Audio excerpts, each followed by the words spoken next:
बिस्मिल्लाहिर्रहमानिर्रहीम। अस्सलामु अलैकुम वरहमतुल्लाहि वबरकातुहू। डियर स्टूडेंट्स, आज के इस वीडियो लेक्चर के अंदर हम एक बहुत ही इम्पॉर्टेंट टर्म डिस्कस करने वाले हैं।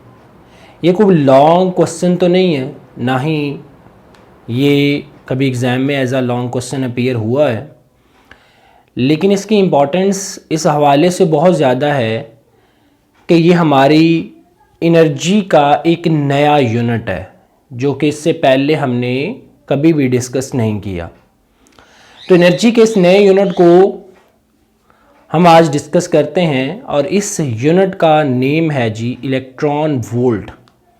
ये सुनने को आपको अजीब लगेगा कि हमने तो एनर्जी का यूनिट पढ़ा हुआ है 1 जूल, लेकिन यहाँ पे हम एक एनर्जी का नया यूनिट डिस्कस करते हैं जिसे इलेक्ट्रॉन वोल्ट के नाम से याद किया जाता है। What is electron volt?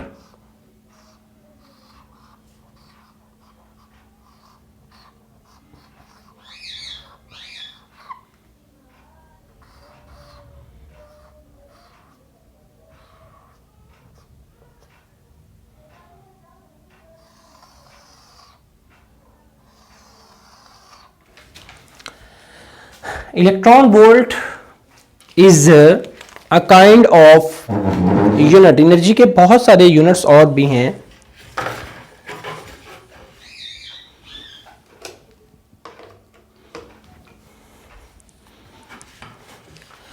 जैसे कभी आपने एनर्जी का एक यूनिट जो है बेटे अर्ज भी पढ़ा होगा, जूल पढ़ा है। इसी तरह एक इलेक्ट्रॉन वोल्ट भी एनर्जी का ही यूनिट है। इसकी डेफिनेशन हम क्या करते हैं, इसको डिफाइन करते हुए हम कहते हैं कि वो एनर्जी जो एक इलेक्ट्रॉन 1 वोल्ट पोटेंशियल डिफरेंस में मूव करते हुए लूज करता है या गेन करता है। ये बात समझनी बहुत ज़्यादा इंपॉर्टेंट है कि लूज करना या गेन करना। आपको याद होगा कि मैंने जब आपको इलेक्ट्रिक पोटेंशियल पढ़ाया था तो उसमें मैंने 2 बातें आपको बहुत जोर दे के पढ़ाई थी। वो ये थी कि potential is nothing else, it's a energy per unit charge, और दूसरी बात कि वो एनर्जी कब चार्ज गेन करता है और कब चार्ज लूज करता है। वो बातें की थी मैंने पॉजिटिव चार्ज के लिए। अब ये बात है इलेक्ट्रॉन के लिए। तो पहले हम इसकी डेफिनेशन लिखते हैं। डेफिनेशन इसकी ये होगी कि energy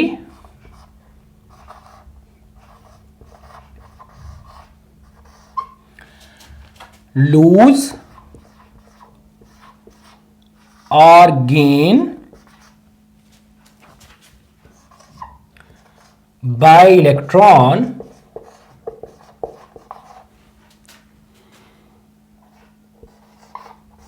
when it moves between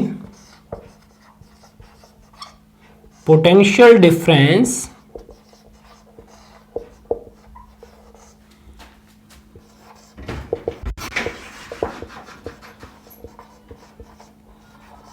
of 1 volt। एक वोल्ट पोटेंशियल डिफरेंस के अंदर मूव करते हुए जितनी एनर्जी लूज या गेन की जाए उसको हम इलेक्ट्रॉन वोल्ट का नाम देते हैं। आइए इसको एक डायग्राम से समझने की ट्राई करते हैं। लेट कंसिडर दैट कि वी हैव 2 चार्ज प्लेट्स। ये 2 पॉइंट्स भी हो सकते हैं, ये 2 चार्ज प्लेट्स भी हो सकती हैं। एक पॉइंट हमारे पास है ए, सेकेंड वन इज बी। आपको पता है इसकी जो एनर्जी होगी वो यू ए और इसकी एनर्जी यू बी। इसी तरह इसका पोटेंशियल वी ए, इसका पोटेंशियल वी बी। ये पॉजिटिव चार्ज प्लेट है, ये नेगेटिव चार्ज प्लेट है। इसके दरमियान में बच्चों इलेक्ट्रिक फील्ड होगी from positive charge towards the negative charge. अगर इसके अंदर मैं एक इलेक्ट्रॉन छोड़ देता हूं, वो ये इलेक्ट्रॉन है, तो ये इलेक्ट्रॉन किस तरफ जाएगा? तो आप कहेंगे सर ये पॉजिटिव प्लेट की तरफ मूव करेगा बाय द इलेक्ट्रिक फोर्स। चूंकि पॉजिटिव चार्ज होता तो वो नेगेटिव प्लेट की तरफ बाय इलेक्ट्रिक फोर्स मूव करता। अब इलेक्ट्रिक फोर्स की मदद से ये पॉजिटिव नेगेटिव चार्ज है तो पॉजिटिव प्लेट की तरफ मूव करेगा। इस चार्ज को इक्विलिब्रियम में लेके आने के लिए हम एक दूसरी फोर्स लगाते हैं जो उसके ऑपोजिट होगी। ये इस चार्ज को इक्विलिब्रियम में लेके आएगी। इक्विलिब्रियम के अंदर ये चार्ज को against the force of field move करवाएगी। अब फोर्स ऑफ फील्ड ऊपर की तरफ है तो ये जो मैंने फोर्स अप्लाई की है ब्लू कलर की, ये इसको नीचे की तरफ मूव करवाएगी। इसका यहां पे कॉन्सेप्ट थोड़ा सा पॉजिटिव चार्ज से उलट हो जाता है। पॉजिटिव चार्ज को आप इलेक्ट्रिक फील्ड लाइंस के ऑपोजिट डायरेक्शन में मूव करवाते थे तो उसकी पोटेंशियल एनर्जी बढ़ती थी। लेकिन नेगेटिव चार्ज को आप इलेक्ट्रिक फील्ड लाइंस की सिम्मत में मूव करवाओगे तो उसकी एनर्जी में इंक्रीज आएगा, पोटेंशियल एनर्जी बढ़ेगी। तो हम इसका पोटेंशियल डिफरेंस डिफाइन कैसे करते हैं? We define it delta V, that is, अब किसकी पोटेंशियल एनर्जी ज्यादा होगी? बी पॉइंट की। किसकी कम होगी? ए पॉइंट की। तो हम चार्ज को बी की तरफ मूव करवा रहे हैं। V B minus V B potential at V point minus V A, that is equal to work done from A to B over Q not. अब ये Q not sorry over electron divided by electron. अब ये जो work done था ये potential energy बन जाती थी। इसे मैं डेल्टा यू का नाम दे देता हूं, डिवाइडेड बाय ये ई आ जाएगा। अब ये ई इधर अगर मल्टीप्लाई हो तो मेरे पास डेल्टा यू, ये डेल्टा यू ई इधर मल्टीप्लाई हो गया, क्या आ जाएगा? ई इंटू डेल्टा वी आ जाएगा। This is the potential energy of that electron that gain when it move the between the potential difference delta v, यानी vb माइनस va के दरमियान में जब वो मूव करता है। तो हम कहते हैं कि जैसे जैसे इलेक्ट्रॉन इस इक्विलिब्रियम, ये जो ब्लू कलर की हमने फोर्स अप्लाई की है जो इसको इक्विलिब्रियम में लेके आ रही है, इस फोर्स के जरिए असर जैसे ही ये इलेक्ट्रॉन मूव करता है it gains the potential energy. और अगर ये पोटेंशियल डिफरेंस 1 वोल्ट है तो electron will gain 1 volt potential energy. इसका पहला पॉइंट लिख लेते हैं जी, अंडर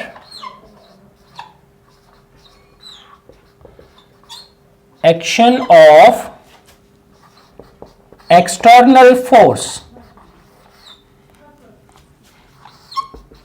एक्सटर्नल फोर्स के जरिए असर it gains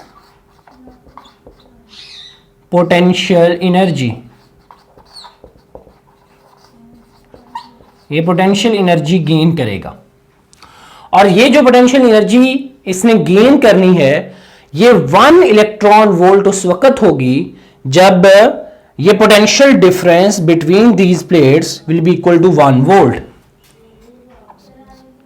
it will be, क्योंकि ये चीज तो आपको 100% क्लियर, ये पोटेंशियल एनर्जी होती है delta U. Electron as it is, this is the 1 volt, जो बन जाएगा 1 electron volt. It will 1 electron volt potential energy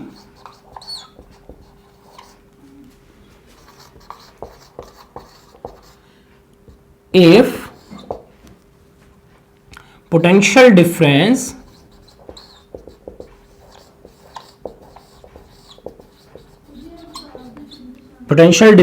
is delta V is equal to 1 volt. तो मैं delta U is equal to लिख दूंगा 1 electron volt, यानी delta V की जगह मैंने 1 वोल्ट पुट कर दिया। ये electron as it is the 1 electron volt potential energy जो है ये हमारे पास आ जाएगी। अब यही पोटेंशियल अगर हम इस फोर्स को रिमूव कर दें तो अब कोई भी फोर्स इक्विलिब्रियम में चार्ज को लेके आने वाली नहीं है। अब चार्ज मूव करेगा टूवर्ड्स द पॉजिटिव प्लेट, तो इससे क्या होगा कि वो एनर्जी जो होगी potential energy, it will convert into kinetic energy, तो वो काइनेटिक एनर्जी की टर्म में हमारे सामने आ जाएगी। तो हम कहते हैं कि if no external force then this potential energy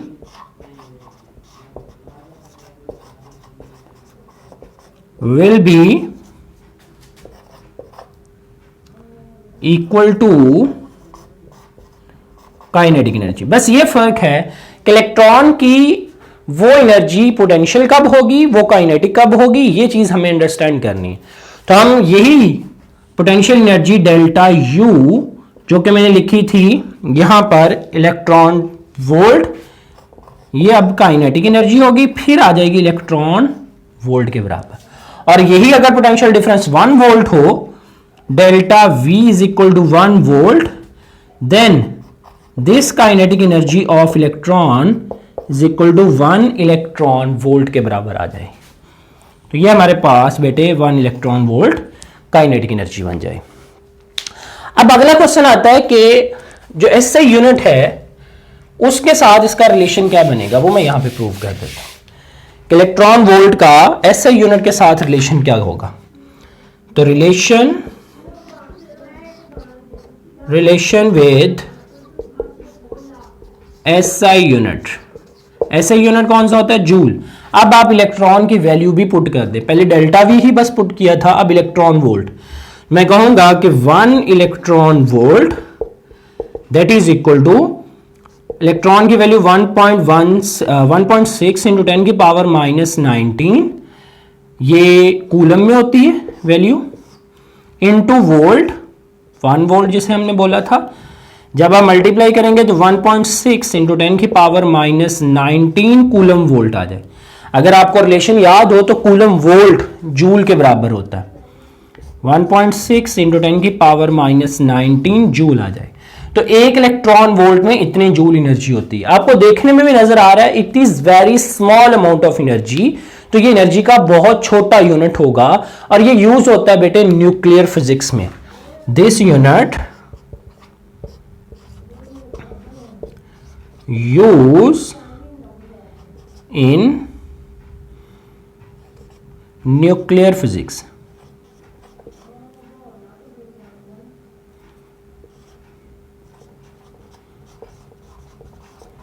nuclear physics के अंदर हम इस यूनिट को इस्तेमाल करते हैं। अब बच्चों हम दो इम्पॉर्टेंट फोर्सेस के बारे में डिस्कस करते हैं।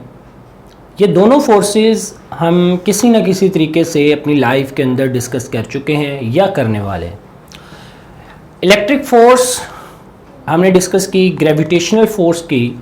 अब हमने इन दोनों का कंपैरिजन करना कि इन दोनों में सिमिलरिटीज़ क्या हैं और डिसिमिलरिटीज़ क्या है, दोनों में फ़र्क क्या है, दोनों में एक जैसी खसूसियात क्या है, इसको हम कंपैरिजन बोलते हैं। तो हम लिखते हैं यहाँ पे कि इलेक्ट्रिक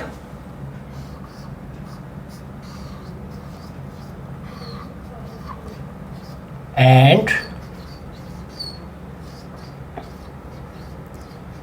ग्रेविटेशनल फोर्स, इनका कंपैरिजन करना है जी हमें। तो हम दो कॉलम बना लेते हैं।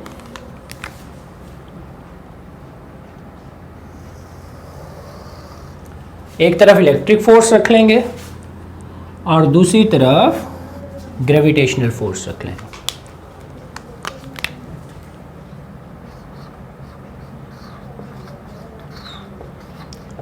इलेक्ट्रिक फोर्स कंपैरिजन इसी तरह से होगा, ग्रेविटेशनल फोर्स। इलेक्ट्रिक फोर्स हमेशा दो चार्जेस के दरमियान में होती है। तो हम कहते हैं कि नंबर 1 पे it is between two charges.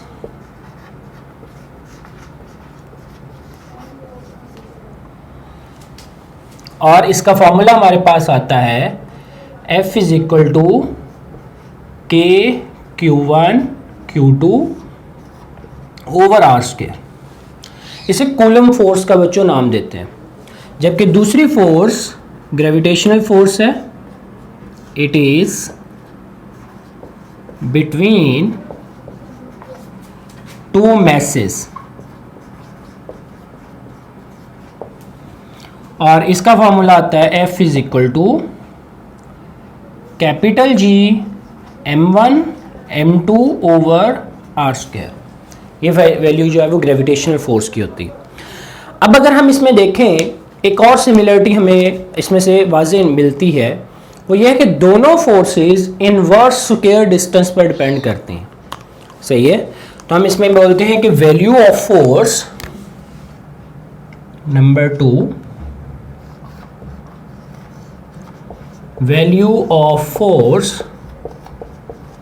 depends on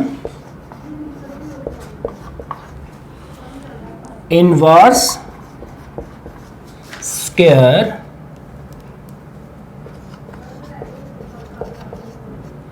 distance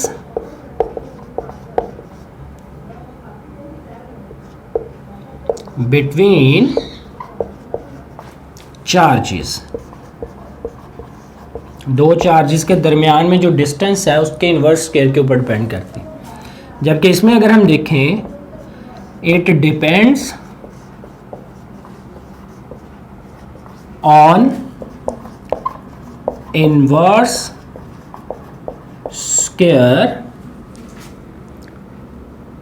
square of distance between masses. ये मैसेस के दरमियान में डिस्टेंस के ऊपर डिपेंड करती है। अब आ जाते हैं कि इसके कांस्टेंट के ऊपर। इसमें भी कांस्टेंट एक है, इसमें भी एक कांस्टेंट है। इसमें the value of constant number 3, value of constant K is equal to 9.0 into 10 की पावर 9 न्यूटन मीटर स्क्वायर पर कूलम स्क्वायर। जबकि इसमें अगर हम देखें, द वैल्यू ऑफ कांस्टेंट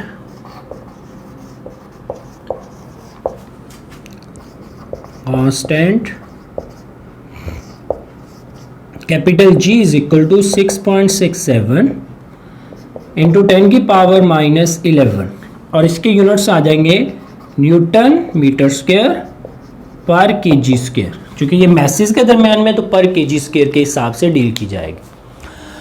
अब बच्चों हम इसमें के की वैल्यू अगर फर्दर देखें तो आपको याद होगा ये 1/4 पाई एप्सिलॉन नॉट के ऊपर डिपेंड करती है। एप्सिलॉन नॉट मीडियम की परमिटिविटी होती है, जबकि जी की वैल्यू में ऐसा कुछ नहीं आप पढ़ते। तो इसका मतलब ये है कि ये वाली जो फोर्स है ये शील्ड इफेक्टेड है। शील्ड इफेक्टेड बोलते हैं कि अगर मीडियम आ जाए तो उसकी वजह से इफेक्ट हो जाती है, इसे शील्ड इफेक्ट बोलते हैं। जबकि ये वाली फोर्स शील्ड इफेक्टेड नहीं है, तो हम कहते हैं कि this force is shield affected. जबकि इसमें it does not effect bye shield. ये प्रॉपर्टी भी एक बहुत इंपॉर्टेंस रखती है। आपको याद होगा कि आपने पहली एप्लीकेशन गाजीज लॉ की पढ़ी थी, तो उसमें मैंने इलेक्ट्रिक फील्ड जीरो प्रूव करने के बाद मैंने ये कहा था कि ये इलेक्ट्रिक फील्ड शील्ड इफेक्टेड हो गई। मतलब इलेक्ट्रिक फील्ड किसी भी मेटेलिक सरफेस के अंदर जो है वो जीरो होगी अगर वो क्लोज सरफेस होगी।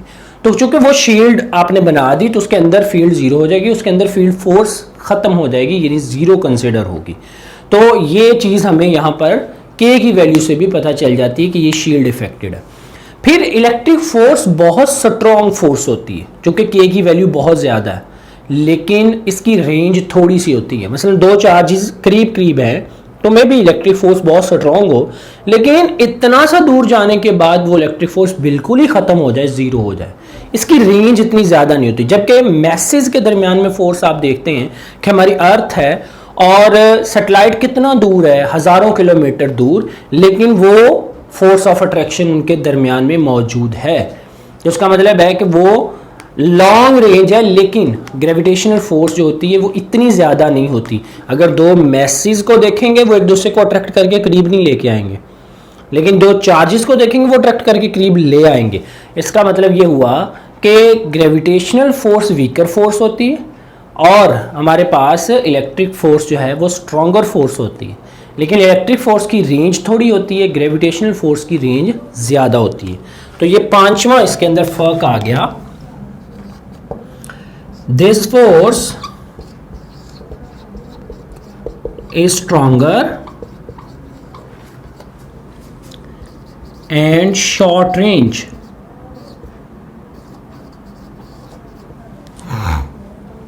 जबकि इसमें हम लिखें this force is weaker and long range. अब इसके बाद बेटे हम कहते हैं कि ग्रेविटेशनल फोर्स में बॉडी सिर्फ अट्रैक्ट होती है, जबकि इलेक्ट्रिक फोर्स में चार्जेस अट्रैक्ट भी करते हैं, रिपेल भी करते हैं। ग्रेविटेशनल फोर्स एक ही तरह की होती है, जबकि इलेक्ट्रिक फोर्स दो तरह की होती है। Number 6, it may be attractive और रिपल्सिव। और इसमें नंबर 6 पे it is only attractive force, ये सिर्फ अट्रैक्टिव फोर्स है, इसमें रिपल्सिव फोर्स का कॉन्सेप्ट जो है वो नहीं होगा। ये इसके अंदर कुछ सिमिलरिटीज़ और डिससिमिलरिटीज़ थी जो हमने डिस्कस करनी थी और हमारे इल्म में होना चाहिए कि ये किस तरह से हमने लिखना है। ख़ास तौर पर इसको जब भी एग्ज़ाम में आपने लिखना है तो इस तरह दो कॉलम बना के कंपेयर करना। ओके बेटे, टेक केयर, अल्लाह हाफ़िज़।